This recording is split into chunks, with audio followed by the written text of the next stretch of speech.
Hello everyone, my name is Luxolo Mdolo, Siza Ofako. So those are my clan names. I'm originally from the Eastern Cape in a small village in the outskirts called Ndabangulo, which is a Mpondo nation. I was born by a pastor and a nurse. Those are my parents.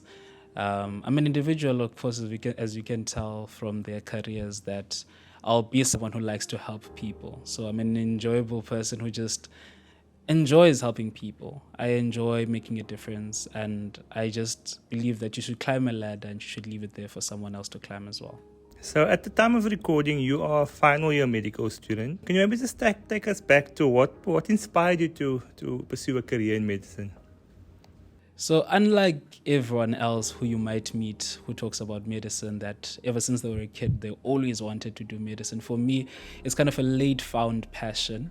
So, I always enjoyed mathematics, I always enjoyed science, but I believe that it was kind of a dual impact thing that turned my mind to focus in medicine, because my parents were people who enjoyed sacrificing their lives to help other people.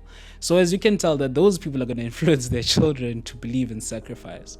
And my mom is a nurse, so they'll have some influence into, hey, you might want to be a good doctor, hey. So but then when I got to grade 11, I had an experience where I needed a lot of medical help. I had appendicitis, and because I lived in the Eastern Cape, as you can imagine, there's some straining in resources and whatnot. But there's a particular doctor that really had an impact in my life, and he played an important role in saving my life, actually. And in my mind, I said, this is how I want to live my life. This is the kind of difference that I want to make. And at that point, I said, let me try out medicine. And the more I looked into it, I never looked back. I can imagine that it wasn't all plain sailing for you. So, what were some of the challenges that you faced during those early years? Yeah. So some of the challenges that I faced as I was entering medicine or early years, I'd never felt as if I fit in, especially in such a advanced space as medicine, let alone UCT and university. I was one of those children who never had a computer, ever interacted with the computer properly until I got to university. But when you get into this environment, somehow you're expected to be advanced and whatnot. So for me, there was a lot of intimidation, and of course, even though you're not going to compare yourself, you look around at your peers and you see them at different levels of life, and you think about your own background and you ask yourself, do I actually belong here? So that was a question that lingered in my mind a lot, and that is basically imposter syndrome. So that was the biggest challenge that I ever had, adapting into a space that is new. Do you belong here? Do you fit in? How did you even get here? All those questions. Over time, because of surrounding myself with people that really molded me into believing in myself, to make me realize that, look, man, you deserve to be here. You are the one who was working hard in matric, and you are belonging here. They created a space for me to believe, good, I can actually thrive in a space that is so foreign to me. So that was the biggest challenge that I had coming from high school into university. Outside of your academic studies, you are quite active on social media. What role do you think social media plays in today's society? Social media is such a beautiful platform. It's like a system where we have a lot of input and it has exponential output. So the input can be positive, the input can be negative, but the output will always be exponential. And what I like about it is that it allows us to bridge a certain gap, because the youth, they have something that lacks. They have lack of information. All of them want to succeed, but the question is how? They have all these dreams. Some of them don't even know how far to dream. They don't know what's possible. And as a person who's been through that journey and knows how that feels, and I was fortunate enough to find my way, I saw social media as a platform in which you can input some information that is lacking, and it will be exponentially produced to the masses so that they can gain access. This by saying, I'm laying that ladder there for someone else to climb after I've climbed it, because there's enough space for all of us at the top. You mentioned that it can have both positive and negative impacts. So, how do you balance your social life and your academics? With regards to balance, I've come to believe, initially I used to believe that balance was like a table. in which all your legs should be equally supporting your table, your legs being different components of your health and your life, meaning social, academic, and whatnot. But I've come to realize that it doesn't work like that most of the time. Balance is supposed to be needs-based. Balance is a matter of understanding that in each component of your health, you need to have an arsenal filled with weapons ready to help you when you need. So, for example, in your social life, when you can, you work on building friendships, meeting at least once a day, once a week, just to build that social health so that one day when you need your friends, they are there for you. So, social media has become like that for me. It's a platform that I use to enrich other people. And if I invest small videos, just a 1-minute video every day, it has an overall bigger impact. So that's how I've seen kind of balance. And that's how I balance also my academics. When the need is there, I will sacrifice for academics. But when I have an opportunity to invest in brunch with a friend, to invest in reading a book, to invest in learning meditation or thinking procedures, then I'll help myself do that so that when I need it one day, it will work for me. Do you have any advice for aspiring learners that maybe want to study medicine?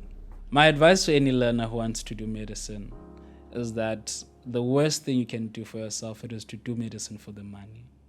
We're often told that it is one of the jobs that is very secure in terms of finances. Immediately you'll get a job. But I've seen so many miserable doctors in this profession because they entered for the wrong reasons. There's a quote by Hippocrates that says that where there's a love for medicine, there's a love for humanity. So in your heart of hearts, you must have a deep-sitting love for humanity.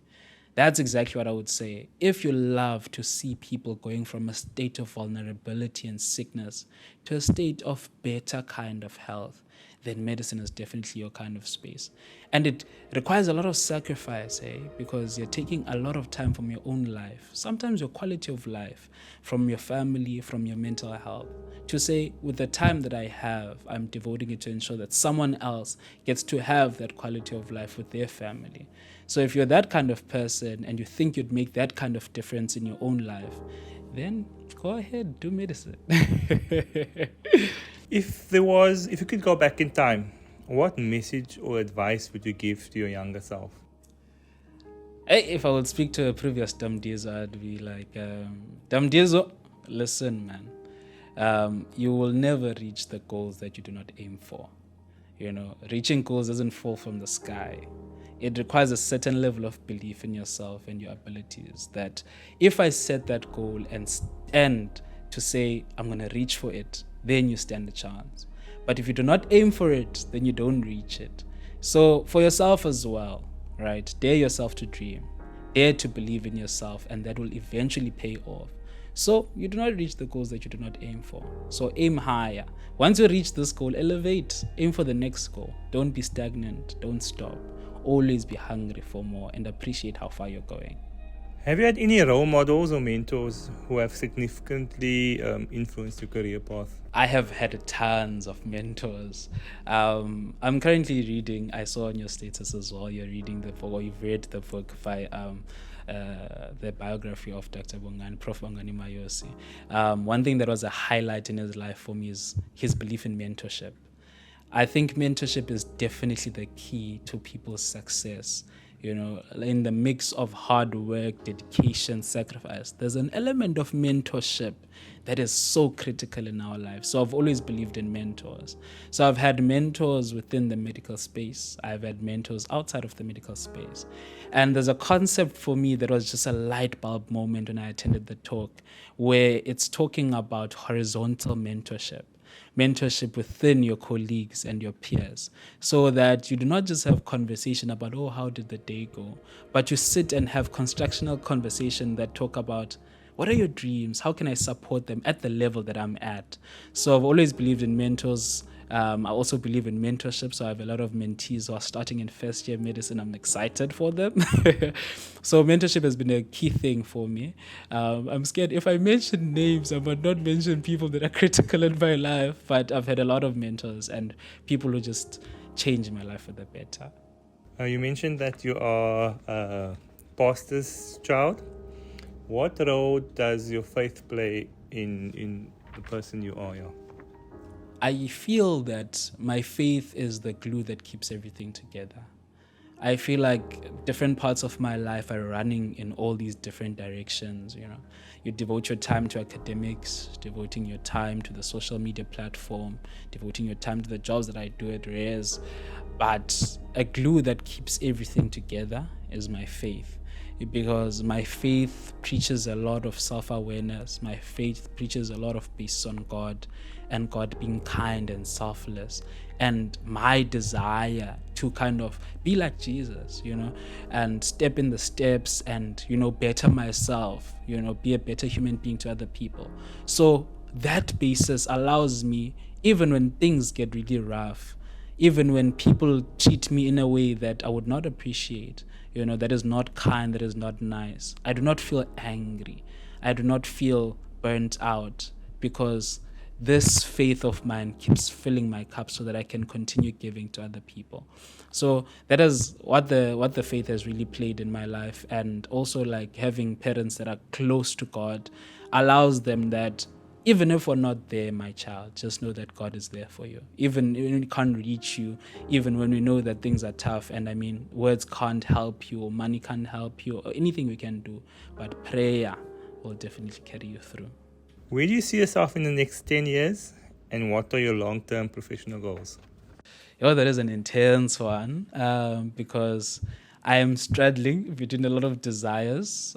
So I do have a desire to have a broader impact. I realize that I'm not that individual impact kind of person where our medical degrees often teach us to be, that you must be good at handling one patient, then the next. I love to see a structural and systemic change. So I've recently taken a lot of interest in public health. I even did my elective in public health. It was absolutely enjoyable. But at the same time, I want to have an understanding of business. I love business because of the impact it can potentially have, in terms of the people around you now and in terms of your community, and also generationally as well. So my interests are, at some point, I want to complete an MBA. But I also want to do a master's in public health. But on one side as well, I do have an interest in neuro. I love neuro. I did my honors in neuroscience and physiology. It was absolutely amazing. And I also will be doing my elective soon in neuroscience and neurology and neurosurgery. So I'm trying to combine all of those. So those are where my interests lie. So in 10 years' time, I hope that I would have completed these studies. I'm still a bookworm, so I hope that. But I'm kind of open-minded to allow my way to open up as I continue to dream. Great. Thank you. Thank you so much.